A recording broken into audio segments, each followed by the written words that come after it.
এক মেয়ে আমাকে 2-3 দিন আগে প্রশ্ন আসছে ফেসবুকে, মেয়ে কিনা আমি জানি না, মেয়ে আইডি তো মেয়ে নাম, ওকে আইডি মেয়ে নাম, যেটা প্রশ্ন আসছে।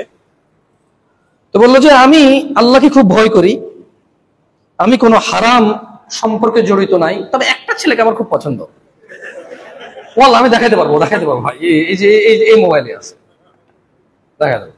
না পুরোটা বলি, হাসিয়েন না, আমারও এরকম হাসি পায় ভাই, কি করবো। আমার ওয়াইফ মাঝে মধ্যে বলে যে হাসতেছো কেন, আমার হাসি থামে না। আস্তাগফিরুল্লাহ, আল্লাহ মাফ করুক। ধরেন রাতে বসছি একটু, মানে ফেসবুক 2-3 দিন খুলি নাই, ধরেন 2-3 দিন খুলি নাই, এখন চিন্তা হলো একটু মেসেজে দেখি যে কেউ কোনো গুরুত্বপূর্ণ, আবার অনেক সময় তালাকের মাসলা মাসাইল আসে, আমি বড় বড় আলেমদের নাম্বার শেয়ার করে দিই। বা অনেক সময় অনেকে ডিপ্রেসড, আত্মহত্যা করবে এই ধরনের মেসেজ পাঠায়, মানে কোনটা রিজন এসে খুব ডিপ্রেসড। সো যদি দেখি যে সাইকো কেস, কি কেস, সাইকিক কিছু দেখলে আমি রিপ্লাই দিই না ভয়, কারণ ও ঝুলে গেলে বলবো যে লাস্ট মেসেজ কারা দিছে। বাংলাদেশ ভাই প্রবলেম, আবার আমার থেকে অনুপ্রেরিত হয়ে কিছু হয়ে গেল না, আমি তো বুঝেন না, ভয় দেন। যখন দেখি যে না রিজনেবল রিজনে তার এই কারণে, মানে সে বলছে যে আমি জানি এটা পাপ হবে আর আমি ফিরতে পারবো না, এই গুনার জন্য মাপও চাইতে পারবো না, বাট আমার ইচ্ছা করে, ওদেরকে একটু হেল্প করি, চেষ্টা করি, মেসেজ দিয়ে একটু কথাবার্তা বলে চেষ্টা করি, তো এভাবে পড়ি। তো বললো যে আমি কোনো হারাম রিলেশনে নাই, আমি মাদ্রাসার ছাত্রী, তবে একটা ছেলেকে আমার পছন্দ। এখন জাদু টোনা করা হারাম, আমার পরিবার রাজি, ছেলের পরিবার রাজি নাই। এখন ছেলের মা বাপকে আমি রান্না বান্না করে ভালো ভালো খাবার দাবার খাওয়াই কি রাজি করতে পারবো? উনি কিন্তু কোনো হারাম রিলেশনে নাই। কারণ আমি চিন্তায় পড়ে এটা দেখে এমন হাসি আসলো আমার, যে সে একটা ছেলেকে পছন্দ করে, তার পরিবার রাজি, ছেলের পরিবার রাজি নাই, কথা তাদের মধ্যে এতটুকু কথা হয় তাদের। এরপর আবার সে বলতেছে যে সে আল্লাহকে ভয় পায়, মাদ্রাসা ছাত্রী, সে কোনো হারাম রিলেশনে নাই। এটা কি? আর সে তাবিজ বা বলছে বান মারা, সরি বান বলে থাকে না ভাই, কুফুরি বলছে যে বান মারা। তো আমি বললাম যে বান গিট্টু খোলা, মানে আঠা কিছু জায়েজ নাই। হ্যাঁ, তো আমি বলছি যে ভালো ভালো খাবার দাবার খাওয়াই রাজি করা যাবে।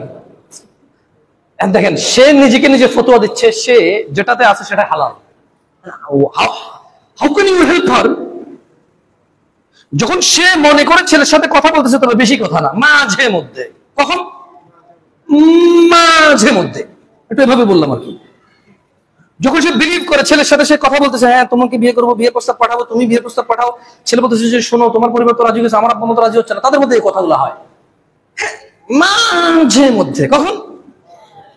মাঝে মধ্যে হয়তো লেখে আর কি, হ্যাঁ নামাজ ঠিক মতো পড়ো কিনা, কোরআন পড়ো কিনা, সবসময় না, মাঝে মধ্যে। কখন? মাঝে মধ্যে, অনেকদিন পর পর। And when she believes that সে কোনো মিসডিড করে নাই, সে কোনো রং করে নাই, কারণ সে আল্লাহকে ভয় পায়, সে কোনো হারাম রিলেশনে নাই। How can you help her? What is the way to help her? কি ওয়ে আছে তাকে হেল্প করার? তখন তাকে বললাম যে ধরেন একজন লোক শুধু পানি খাইছে, সকালবেলা দুপুরে শুধু পানি খাইছে, বিকেল বেলার দিকে হালকা এক ঢুক কুটুক, ও তো মাঝে মধ্যে কথা বলে। কখন কথা বলে? আর আমাকে বলতে ধরেন হালকা কুটুক, হালকা একটু পানি খাইছে, এবং সে বলছে সে রোজা আছে। সে কি রোজাদার? বলছে না। আমি অবশ্য তাকে হালকা এভাবে বলি নাই, আমি এখন বলতেছি আর কি, আমি তো তারা লিখছি আর কি। আমার ওয়াইফের সাথে আমি বলতেছিলাম দেখো কিন্তু হালকা পানি খাবে, এখন দেখি ওর রোজা ভাঙে কিনা দেখি। মানে আমার ওয়াইফ সঙ্গে ছিল, বললাম যে দেখো একে বলি যে হালকা পানি খেলে কি রোজা ভাঙবে? বলে যে লেখো। আমাকে অনেকে লিখলাম যে ধরেন আপনি সকাল দুপুর এবং বিকাল বেলা, মানে হাত লিখছি আমি তো বাংলা লিখতে পারি না, আপনারা জানেন, অনেকে যারা আমাকে মেসেজ দেন, আমি HAL কে হালকা এভাবে লিখি বাংলা, মানে ব্যাংলিশ। অনেকে আবার মাইন্ড করে যে আপনি বাংলা লেখেন, এটা খুব খারাপ দেখায়, বাংলা লিখবেন। আরে ভাই আমি তো লিখতে পারি না, তুমি জানো। তো আমি ওই ইংরেজিতে বাংলা লিখতে পারি। এখন ধরে লিখলাম যে আপনি হালকা একটু পানি খেলে কি রোজা থাকবে? সে বললো যে না। আমি বললাম তাহলে হাউ কুড ইউ সে আপনি হারাম রিলেশনে নাই, এই জন্য যে আপনি মাঝে মধ্যে কথা বলেন? তো আমি চিন্তা করলাম যে দেখো সে এটা বোঝে যে হালকা একটু পানি খেলে রোজা ভেঙে যাবে, সে এটা মানতে নারাজ যে সে একটা ছেলেকে চেনে, একটা ছেলে তাকে চেনে, এবং সে পরিচয় বহন করে, ওই ছেলে তার পরিচয় বহন করে, এবং ওই ছেলে তাকে যে কোনো সময় মেসেজ দিলে তার পর্যন্ত পৌঁছায় এবং সেটার রেসপন্স করে, আর সেটাকে গুনাহ মনে করে না, কারণ ও বিয়ে করতে রাজি, ছেলে বিয়ে করতে রাজি, এই কারণে। তাহলে আমি কি সঠিক ধরতে পারছি যে আমাদের মধ্যে বেশি রকম অপরাধে আমরা জড়িত নাই, তবে দুইটা অপরাধ, নেশা এবং জেনা। নেশা এবং অধিকাংশ মানুষ আমরা এই দুইটা অপরাধে জড়িত এবং বারবার বারবার বারবার বারবার জড়িত। আর 25-30 বছরের পরে আমাদের তিনটা অপরাধের বাইরে তেমন কোনো অপরাধ আমরা পাই না। নামাজি মানুষ কিন্তু সুদের সাথে জড়িত, রিস্ক, টাকা পয়সা, অর্থ। সুদ কিসের সাথে সম্পর্কিত? অর্থ। হারাম কাজ করে, কি জন্য করে বলেন তো? অর্থ। মানে নামাজ পড়ে কিন্তু সে হারাম কাজও করে, নামাজ পড়ে মিথ্যা কথা বলে। আমরা এরকম বহু মানুষ দেখেছি। জেনা, নেশা আর এই রুজি রোজগার, এই তিনটা পার্টের বাইরে খুব বেশি একটা অপরাধের সাথে খুব বেশি মানুষ জড়িত নাই। সামান্য কিছু মানুষ অন্যান্য মাল্টিপল অপরাধের সাথে জড়িত। আমি এখানে ধার্মিকদের কথা বলতেছি। কার কথা বলতেছি? মানে বেনামাজিদের কথা বলছি না। আমি বেরোজগার, বেঈমান, মুনাফিক, মুশরিকের কথা বলছি না। আমি বলছি আমার ভাই আর আমার বোনদের, যাদেরকে আমার রব বলেছে ইন্নামাল মুমিনুনা ইখওয়া। আমার রব আমাকে বলেছে যে জানছেন, যত মানুষ মুমিন সব তোর ভাই, যত মানুষ মুমিনা সব তোর বোন। ইন্নামাল মুমিনুনা ইখওয়া, আমার ভাই বোন।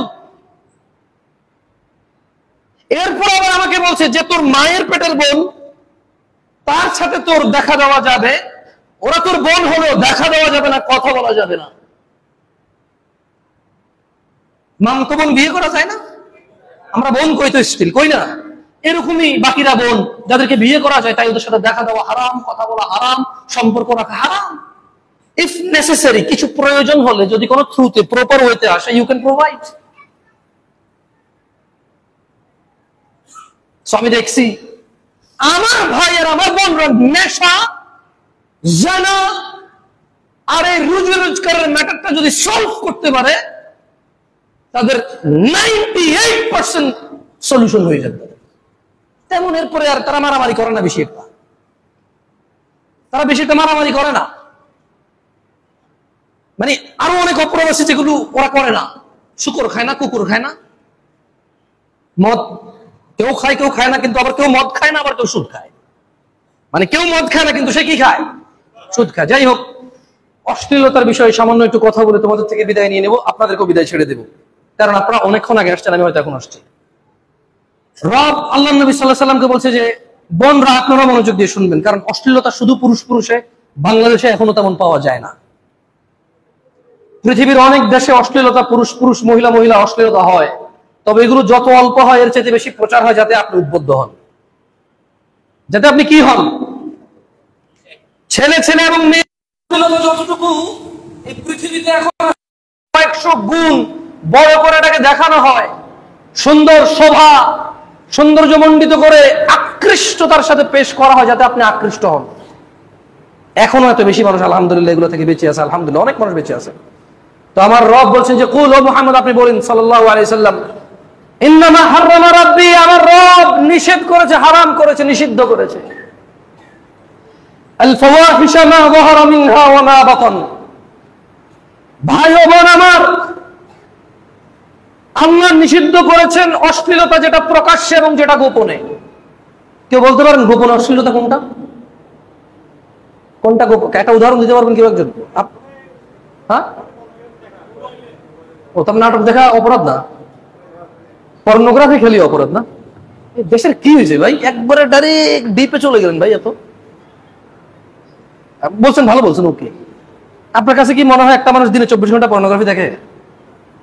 একাকিত্ব যখন তাকে পেয়ে বসে, শয়তান যখন তাকে পেয়ে বসে, একা যখন থাকে, নিজের লজ্জা বোধ ইজ্জত সম্মান রক্ষা করে সে একাকী হয়তো এই অপরাধে জড়ায়। কিন্তু বাপ মা, ছেলে মেয়ে, ভাই বোন, দাদা নানা, নাতি নাতনি সবাই মিলে কি সে সাথে জড়িত বলতে পারেন? সিরিয়াল, নাটক, সিনেমা, গান বাজনা।